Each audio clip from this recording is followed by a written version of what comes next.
పగడాల ప్రవీణ్ కుమార్ అన్న గత 4 సంవత్సరాల నుంచి నాకు చాలా చక్కగా ప్రేమతో నన్ను ఆదరించిన వ్యక్తి. అన్న నాకు కొన్ని విషయాలు స్పష్టంగా చెప్పాడు. ఏంటి అంటే, నేను ఒక ఫిజికల్ ఎడ్యుకేషన్ టీచర్ని.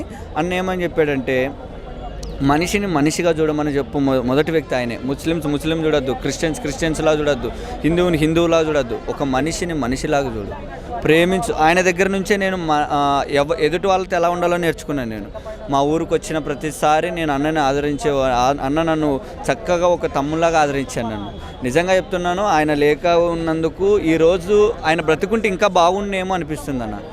ఈ సంఘటన వెనుక మాకు జస్టిస్ ఏంటంటే, మాకు ఈ క్రిస్టియన్స్లో ఒక వాయిస్ అండి. మేము ఈరోజు అందరూ ఇలా ఉన్నాము అంటే కేవలం ఆయన వాయిస్. ఆయనకున్న జ్ఞానం చాలా విలువైనది. ఆయనకున్న ప్రతి ఒక్క మాట విలువైన మాట మాట్లాడాడు. డెబిట్లో కానీ ఎక్కడైనా కానీ ఆయనకి కక్షలు కాదింపులు ఏముండవు. ఆయన మాట విలువైనది అని నమ్మాము మేము. అన్న, ఇప్పుడు ఒక మనిషిని మనిషిలాగానే చూడాలి అనేసి అన్న అతన్ని ఈ విధంగా ఎందుకు చేశారని మీరు అనుకుంటున్నారు? అదే అన్న, ఇప్పుడు ఒక డెబిట్లో అన్న ఎస్ అంటే వేరే వాళ్ళు రాంగ్ అనాలి.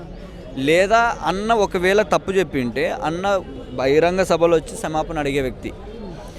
ఎందుకు ఇలా జరిగింది? అదే జస్టిస్ కావాలి. ఈరోజు పవన్ కళ్యాణ్ గారు, తర్వాత చంద్రబాబు నాయుడు గారు దీన్ని దృష్టికి తీసుకెళ్లారు. ఇప్పుడు ఇన్ని జనాలు ఎంతమంది నుంచి వస్తున్నారంటే జస్టిస్ అడుగుతున్నాం ఈ ప్రభుత్వాన్ని.